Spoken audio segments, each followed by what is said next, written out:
a todos. Quem está feliz de estar aqui na casa do Senhor nessa manhã? Que haja gratidão no nosso coração, né? De termos levantado hoje, onde muitos não puderam, nós estamos aqui, para glorificar o nome do Senhor Jesus. Amém? Eu gostaria de compartilhar uma palavra com vocês, algo que Deus já colocou no meu coração há um tempo, né? O tema já está sendo projetado, o tema é Vencendo os Gigantes. E eu gostaria de um pouco da sua atenção nessa manhã, porque eu acredito em nome de Jesus que chaves serão liberadas sobre a minha vida e a sua vida, para que possamos sim vencer as batalhas do nosso dia a dia. Amém? Curve sua cabeça por um instante, feche teus olhos. Espírito Santo de Deus, nós oramos agora, Pai, apresentando as nossas vidas diante do seu altar, Pai.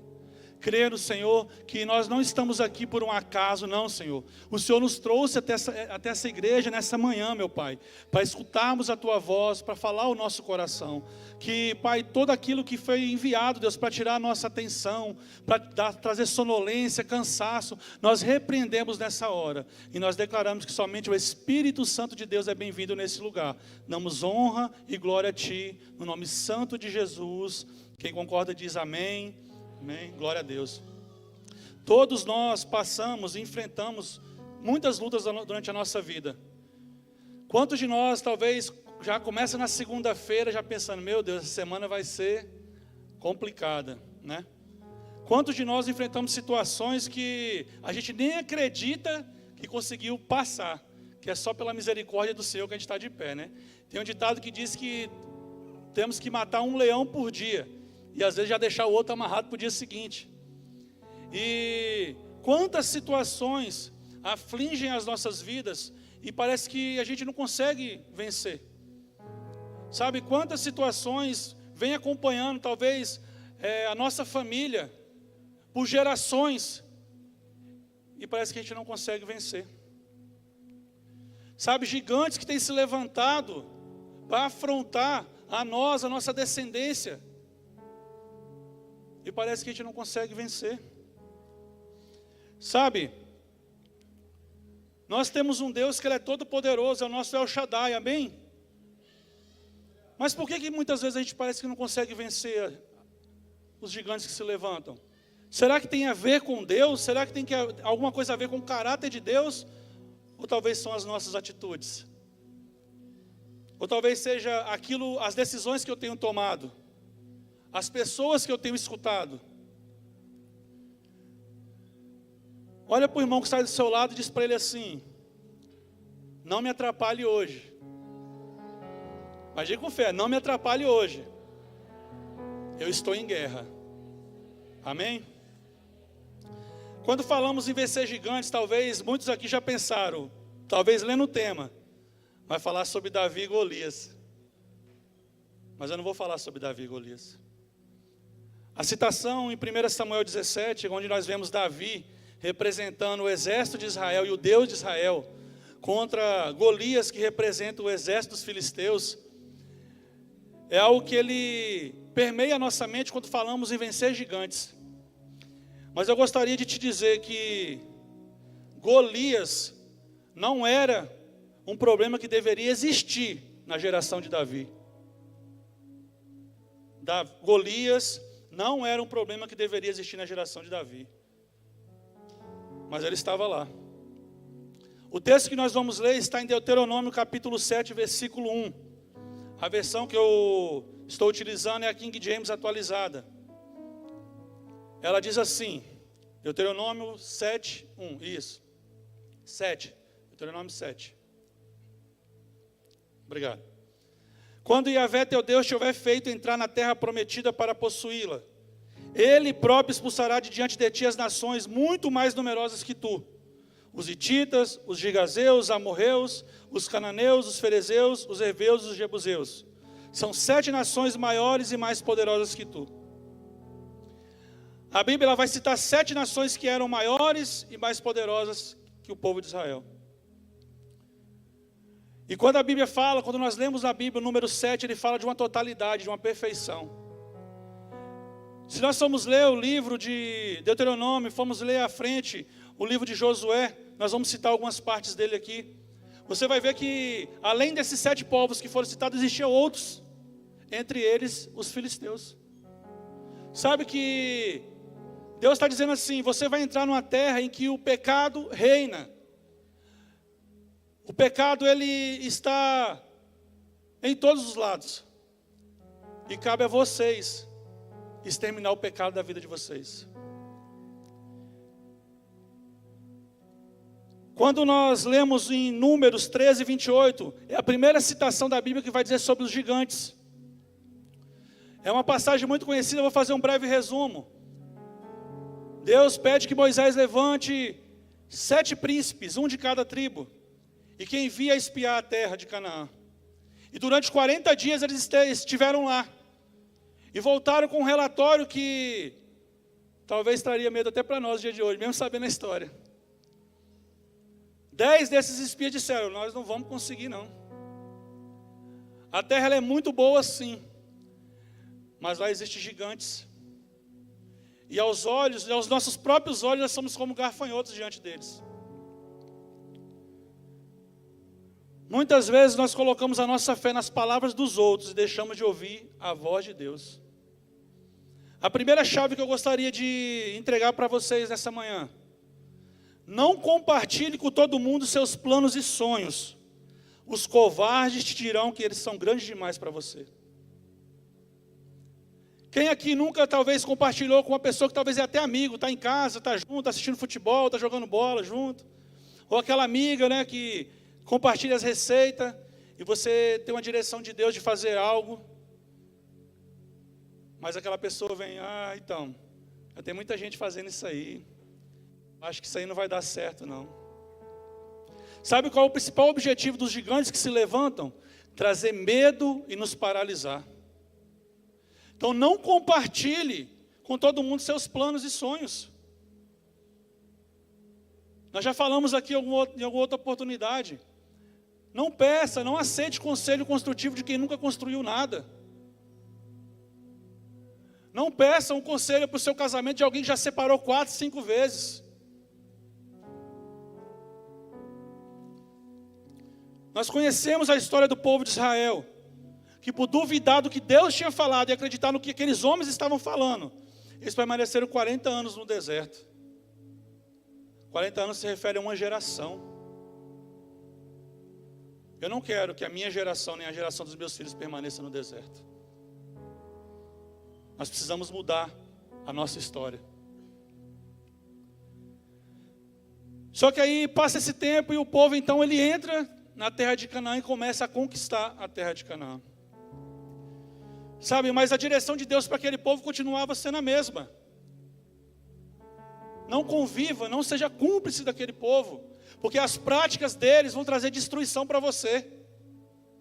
Você vai estar no meio deles, mas não se contamine com eles. Há uns anos atrás eu escutei uma ministração em qual o pastor dizia que temos que ter a graça da garça, que é a arte de andar em meio à lama sem sujar as penas. Nós estamos num mundo que é corrompido, mas nós não somos desse mundo. Não é porque todo mundo faz que eu tenho que fazer. Eu tenho que seguir aquilo que o Senhor manda eu fazer. E ele disse para o povo: não se misture com eles. Não faça das práticas deles as suas práticas. Em Josué capítulo 11, puder projetar Josué capítulo 11, versículo 21 a 22.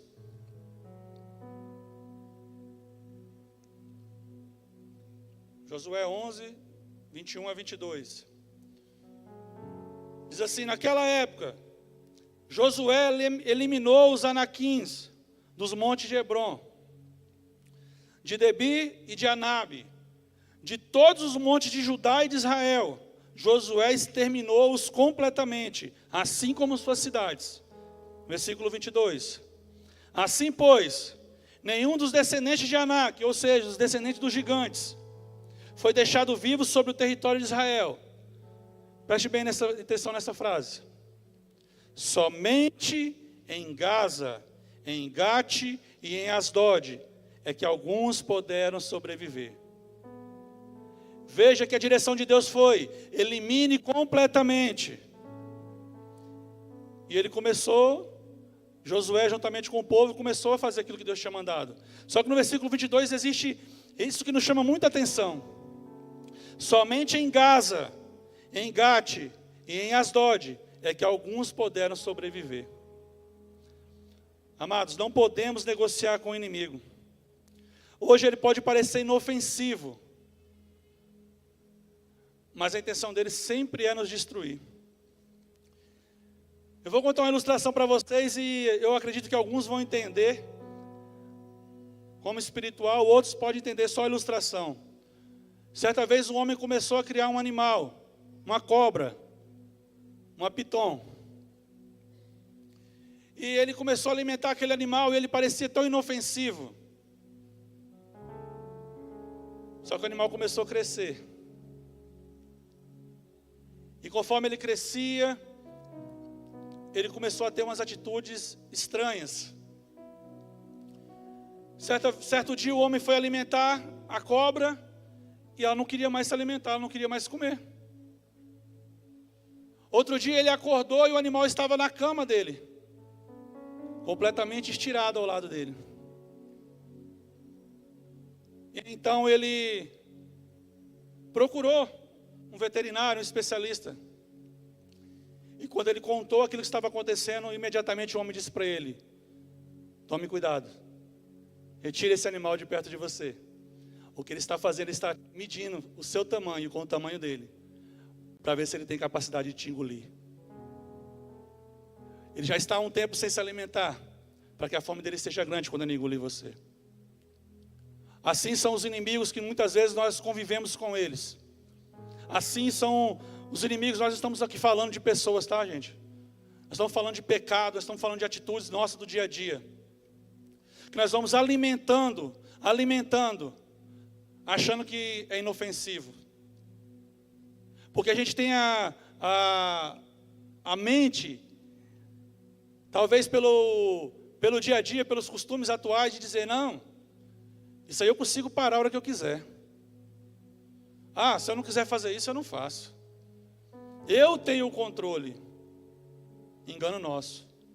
Se Deus não controlar a nossa vida, pode ter certeza que não é eu e você que controla.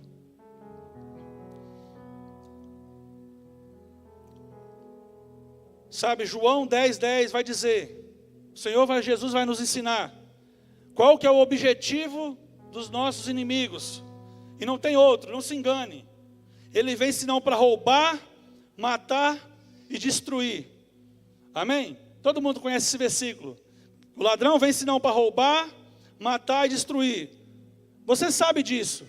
Amém? Então por que você parou de lutar para vencê-lo e passou a conviver com ele? Vença o inimigo, não estabeleça convivência com ele. Não existe neutralidade no mundo espiritual. Ou você luta contra ele ou você está a favor dele.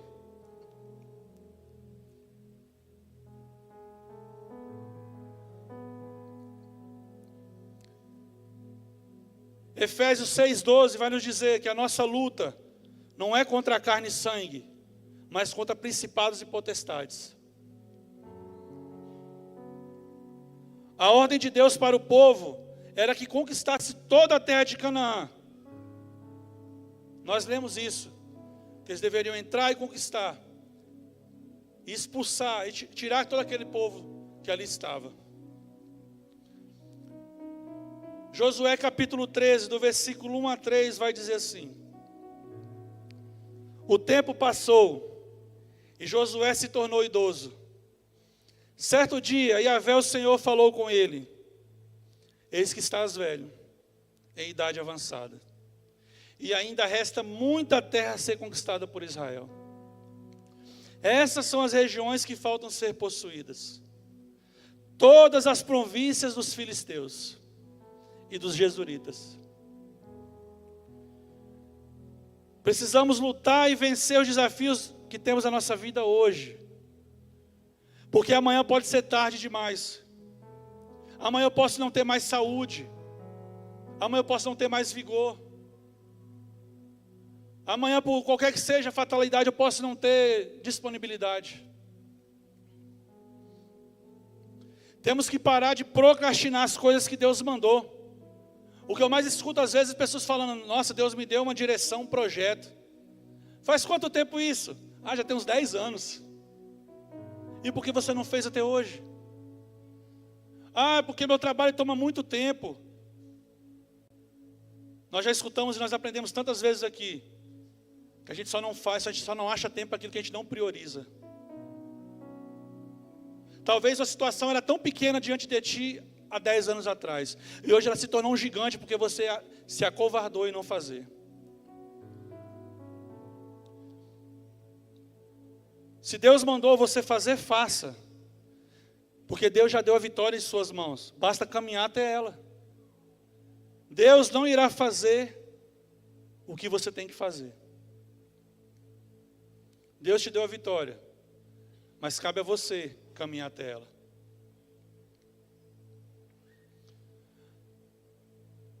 Após a morte de Josué, nós vamos ler no livro de Juízes, que Deus começou a levantar sobre a terra homens e mulheres que direcionassem o povo e julgassem as causas do povo.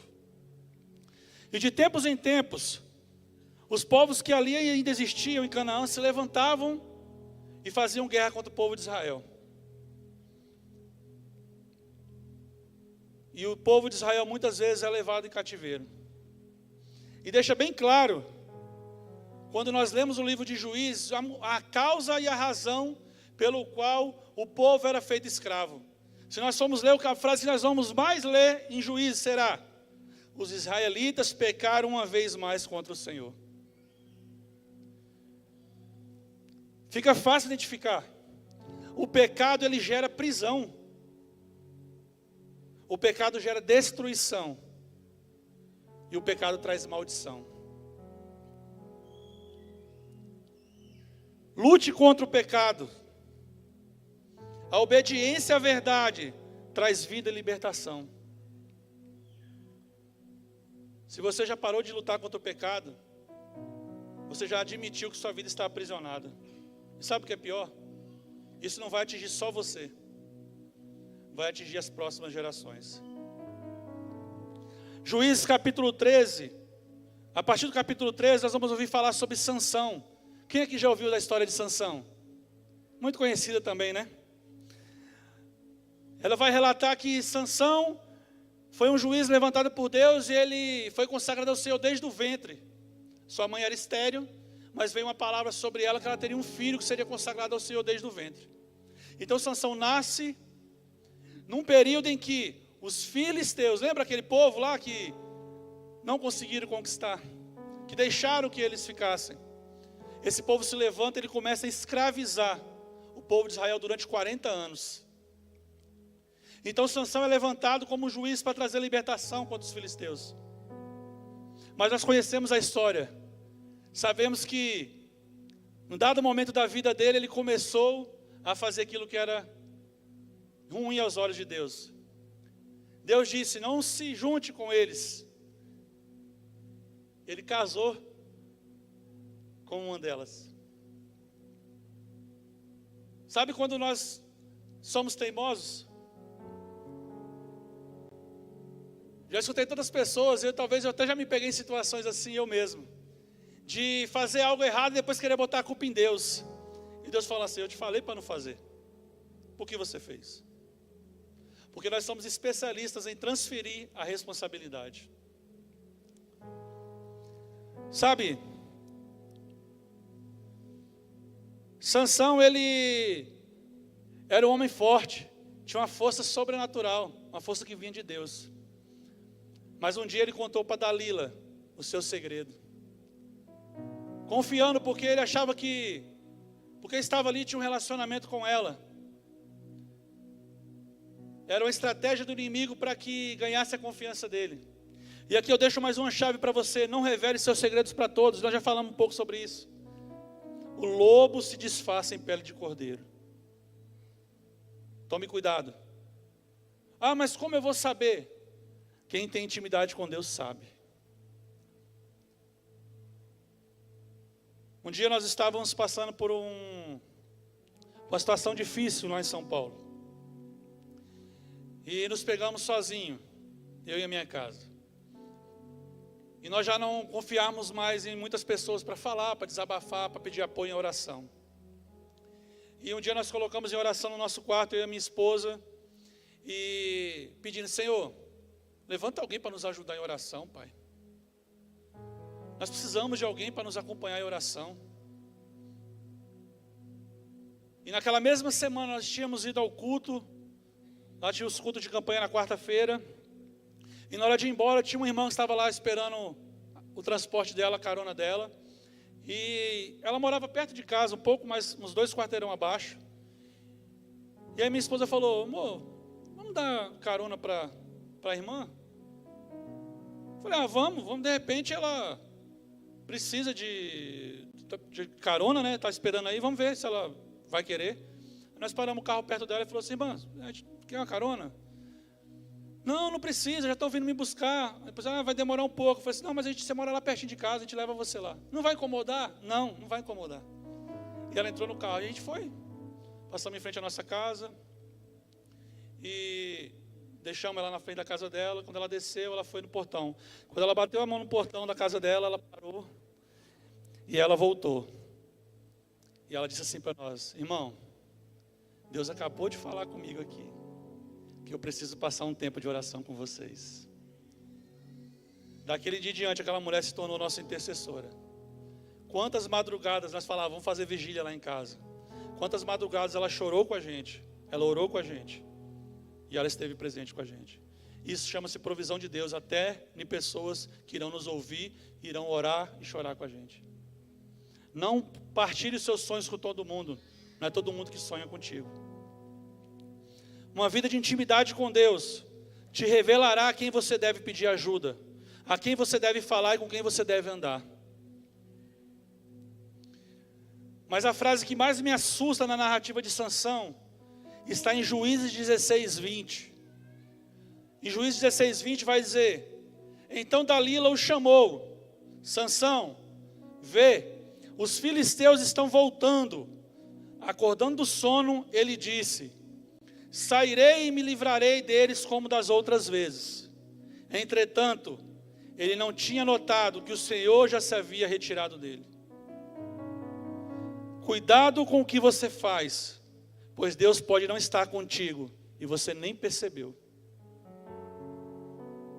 Talvez você tenha enfrentado uma luta que você acha que está na direção de Deus, e Deus já se retirou disso e você nem percebeu.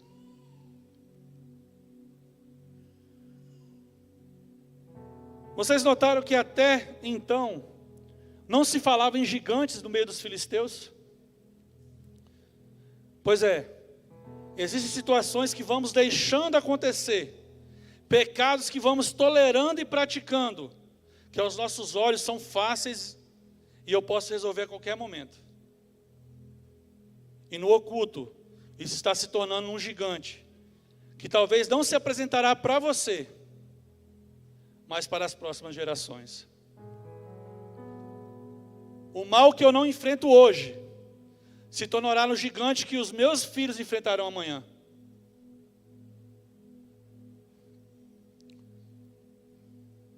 Vamos ver se tem alguém bom de Bíblia aqui hoje. Alguém consegue dizer aonde o gigante Golias nasceu?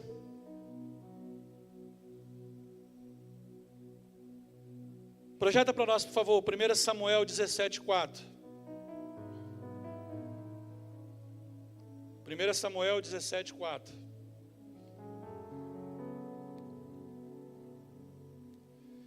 Saiu das fileiras dos filisteus um grande guerreiro, cujo nome era Golias. Ele era da cidade de Gate, media 2,90 metros. Da onde ele era? Gate. Projete de novo para nós, Josué 11:22. Josué 11:22. Assim, pois, nenhum dos descendentes de Enaque foi deixado vivo sobre todo o território israelita. Somente em Gaza e em Gate, e em Asdote, é que alguns puderam sobreviver. Veja que o mal que você tolerou se tornou um gigante que se levantou contra você. Ah, mas não se levantou contra mim, mas se levantou contra a sua geração, contra os seus filhos. Aquilo que talvez para você hoje é fácil de resolver, mas você não resolve. Aquilo que para hoje você é fácil de parar, mas você não para. Vai se transformar num gigante que vai afrontar a sua família, seus filhos, sua descendência. Existem 2 ditados populares que nós escutamos muito. O primeiro diz assim: se você não pode vencer, junte-se a eles. Mentira, engano de Satanás. Nós podemos vencer em Cristo Jesus. A palavra de Deus diz lá em Romanos 8:37, que em Cristo nós somos mais que vencedores. Diga aí para a pessoa que está do seu lado: eu posso vencer. Porque, meu irmão, se você não acreditar que você pode vencer, ninguém mais vai acreditar. Sabe, o problema não é a gente acreditar no que Deus fala. É o problema, nós vivemos o que Deus fala sobre nós. Ah, mas eu acredito em Deus, mas muitas vezes você não acredita no que Deus fala para você.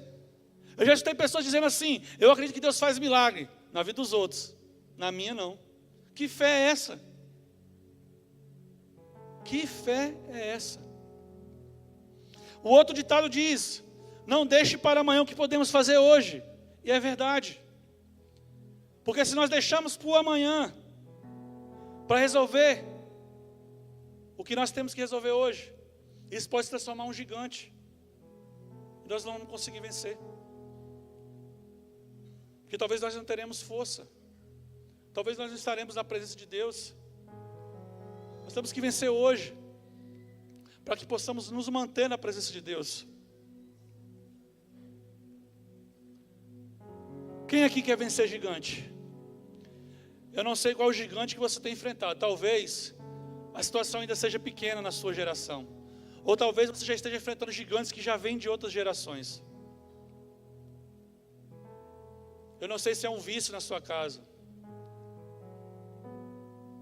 Eu não sei se é uma briga entre familiares. Mas eu creio que Deus nos trouxe aqui nessa manhã para nós entendermos que a obediência à sua palavra e a unção que nós recebemos, nós estamos no ano de Atos 2, buscando, resgatando a essência da igreja primitiva. E a característica principal da igreja primitiva, a inicial aqui, comissionou a todos a seguirem, foi a descida do Espírito Santo, que nos trouxe a unção, a cobertura de poder. E o que nós vamos fazer com esse poder? A unção do Espírito Santo não é apenas para chegarmos aqui e na hora do louvor, nós rolarmos, darmos cambalhota aqui na frente. Não estou criticando quem faz. Isso é a alegria do Espírito. A unção do Espírito Santo não é para sairmos aqui na igreja profetizando sobre a vida de todo mundo que aqui está, ainda que isso seja bom. A unção do Espírito Santo é para que lá fora nós possamos vencer os gigantes que se levantarem. A unção de Deus estava sobre Davi e ele pôde vencer Golias. A unção de Deus está dentro de nós e nós podemos vencer os gigantes. Eu não sei qual a dificuldade que você tem enfrentado. Eu não sei qual gigante tem se levantado contra a sua vida. Mas eu quero te dizer que se você não vencer ele nesta geração, outra geração sofrerão. Os gigantes não era para ser um problema na geração de Davi, se nas outras gerações passadas tivesse resolvido aquilo que Deus mandou fazer.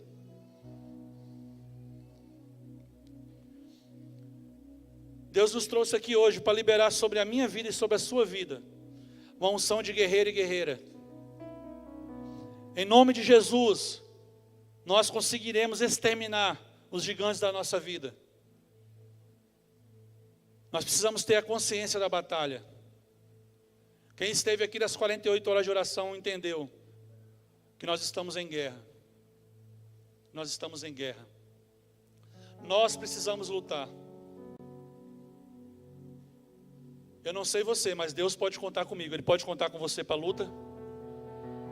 Ele está olhando para aqui, para mim e para você. Ele está vendo um exército, em nome de Jesus.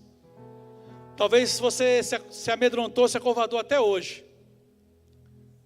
Mas dessa manhã, no nome santo de Jesus, Deus está levantando um exército nessa igreja. Um povo que não vai retroceder. Um povo que diante do gigante vai dizer: ele não é grande demais, ele não vai me derrotar. Ele é grande, mas então eu não consigo errar. O alvo está muito à minha frente. Eu vou acertar ele. Amém? O que você tem para testemunhar hoje? Sabe, é tão impressionante que nós costumamos escutar testemunhos de pessoas que venceram grandes batalhas, que venceram grandes gigantes. Eu tinha um gigante na minha vida. Eu era alcoólatra. Ah, mas você não andava bêbado pela rua, caindo pelas calçadas? Não, mas eu bebia todo dia. Quantas vezes coloquei a vida da minha família em risco? Indo para festas, churrascos e voltando bêbado de madrugada, com o carro em alta velocidade, com a minha esposa ao lado, meu filho no banco de trás. E quando eu fui para o encontro com Deus, eu fui completamente liberto do alcoolismo. Esse era um gigante que já vinha na geração da minha família, parte da minha mãe. Meu avô morreu de cirrose. Eu tive vários tios que morreram de cirrose. Mas para a honra e glória do Senhor Jesus, esse gigante foi exterminado da minha geração e não alcançará a geração dos meus filhos. O que você tem enfrentado? Qual será o seu testemunho? Qual gigante você vai vencer? E vai dizer, esse é um a menos para meus filhos enfrentarem lá na frente. Se coloque de pé em nome de Jesus.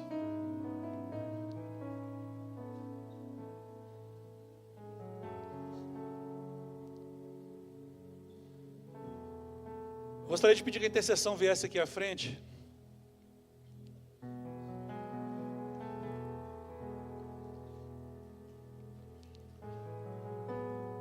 E você que está passando por uma luta, não precisa falar qual é. Talvez o gigante tenha te afrontado todos os dias. Isso não é por constrangimento. Isso é porque Deus quer te entregar uma vitória nessa manhã.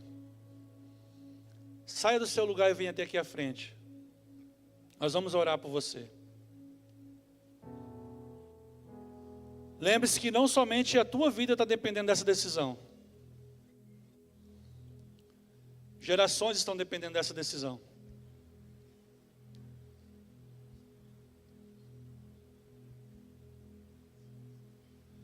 Você não precisava enfrentar esse gigante, mas enfim. Deus nos colocou, nos levantou nessa geração para lutarmos. Mas eu entendo que os meus filhos não precisam enfrentar esse gigante, porque eu irei vencer eles em nome de Jesus.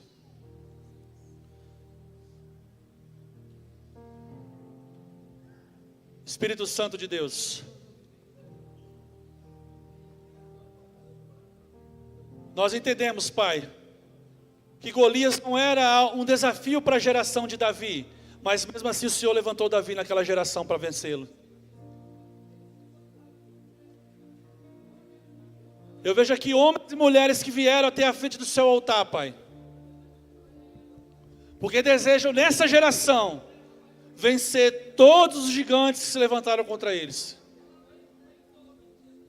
E nessa hora, eu profetizo sobre cada homem e mulher que aqui está, a unção do seu Santo Espírito, unção de guerreiro e guerreira do Senhor.